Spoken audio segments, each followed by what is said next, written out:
Hello, everyone. Welcome back to another, spectacular thing. So I have played Galaga. I have played Donkey Kong. So we're gonna be talking about both of them. So Galaga was made by Namco. It's an arcade game, although it's on home consoles at some point.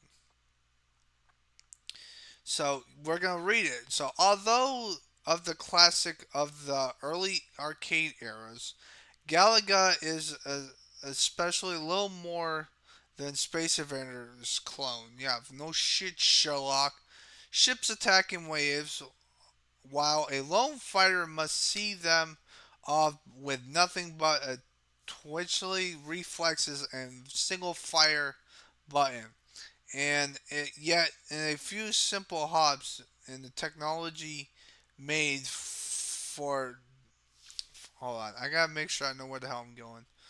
For a dazzling refline experience compared to those Odyssey classic Alga is a deep space fireworks display. Enemies while running in course about the screen as if attached invisible Catherine wheels teases sear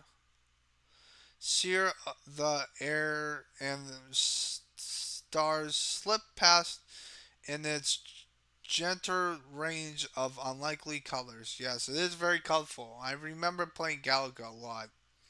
It's very colorful. Unlike if Space Invaders Aliens Menace seems collude from the bottom of the sea with their empty eyes and twitching tentacles, Galagas are Galagas are from the nasty little world of insects. Okay.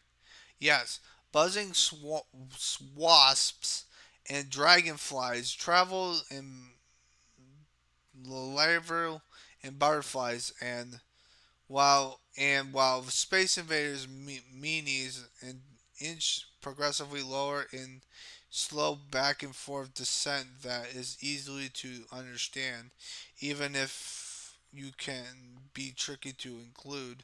Galaga seem ever impatient by to burst from the original formation, zooming down like kamikaze disappearing off the bottom of the screen. Yes, because when the enemy kills you, if they don't kill you by having them shoot at you, the only that's the problem because if they hit you, even though you die, they also die. So it's like what the fuck?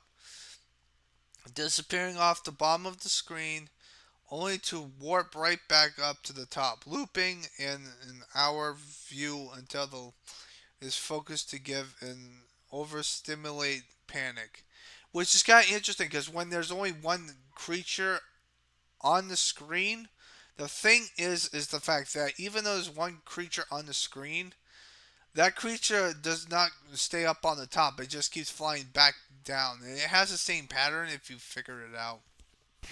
Although you have to be careful though, because it still shoots down. It makes for a game with a lot more spectacle, but more optional to position yourself right when a long line of baddies swoop in and you can finish them off without moving. But if you're more dangerous, it, the enemy with a tractor beam and the ability to waggle up out of harm's way at the last second. So no doubt that Galaga remains heavily indebted to Toxin's classic and to Galaxin. Its predecessor is it has always just enough notivity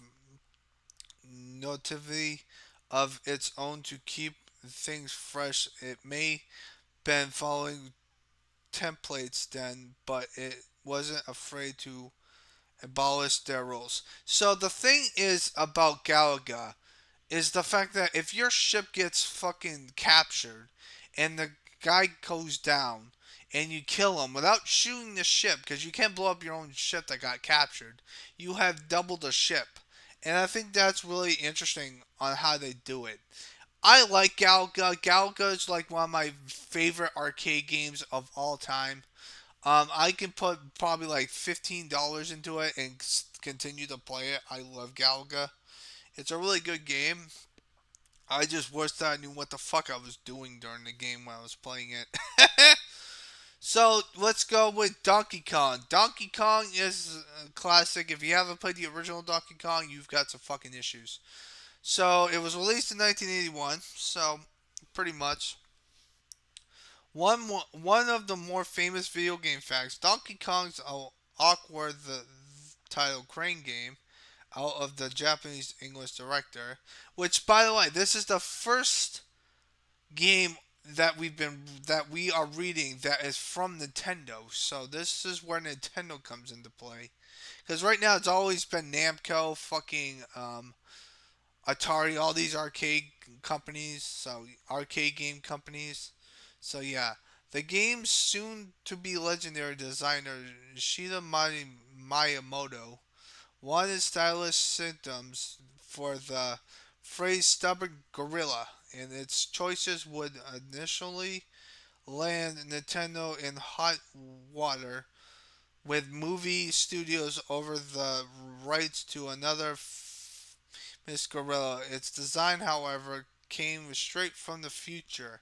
A blast of elaborate cartoons, jappery that set ablaze in arcade screens filled for the most part, okay, with aliens and space rocks and were the most charismatic figurehead yet created with a yellow circle who appeared suffered a crippling drug addiction. What the fuck am I reading? Okay, that makes no fucking sense. I didn't know that. Mishimoto game had jokes when most other games didn't even have characters.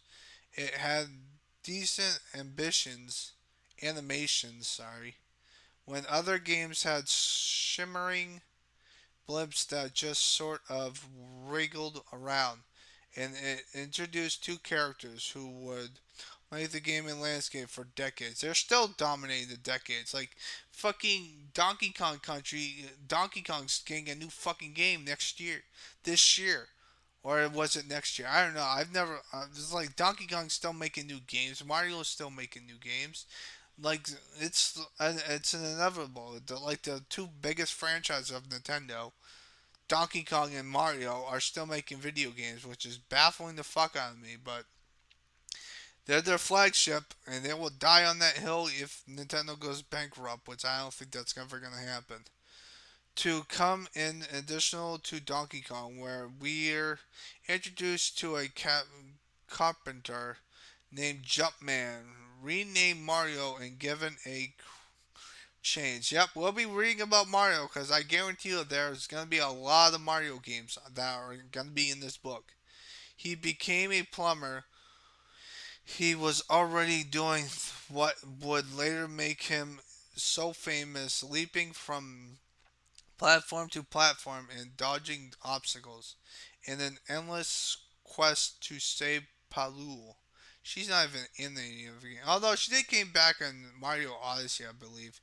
His kidnapped love interest. Not anymore, it's Princess Peach apparently.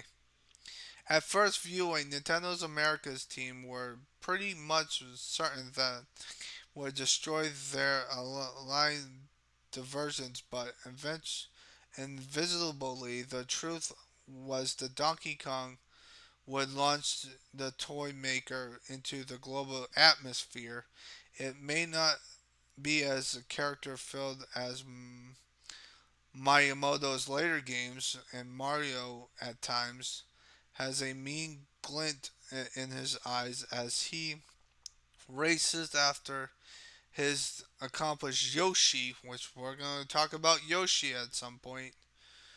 But the most preceding the imagination, that word has been going on for like a week, and the physics that would make the series great were all to be found here from the first time, and it's still good simply fun today.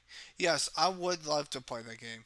So when it comes to these two games, I played the hell out of Galaga. I have played Donkey Kong. I can never get past like the third stage because I suck, apparently. But yeah, these two games are classics. You should definitely play them both. You can easily buy them on those fucking CDs or those fucking compilations of arcade games because I know Galaga has one for the PlayStation 2. I used to play it all the fucking damn time. It had fucking Joust, Spy Hunter, Defender, um, Sinistar, and a bunch of other games. So yeah, but Galaga is one of the greatest arcade games in my honest opinion. Donkey Kong's way up there too because it was the first Nintendo game that Nintendo was actually pretty good at what they did. So I'm gonna give these two games a seal of approval because I love both of these games. So what's next on our agenda? Quick Scramble, Stargate, and Virtual. I have never played any of these four games, so it's gonna be really interesting to read. I'm not gonna give my thoughts on the games because I've never fucking played them. So yeah, so next up is going to be ridiculousness. So I hope you guys have a nice positive day and always stay positive. I'll give my thoughts when I'm reading them. So yeah, but the next four games I have never played. So it's going to be really interesting to read them.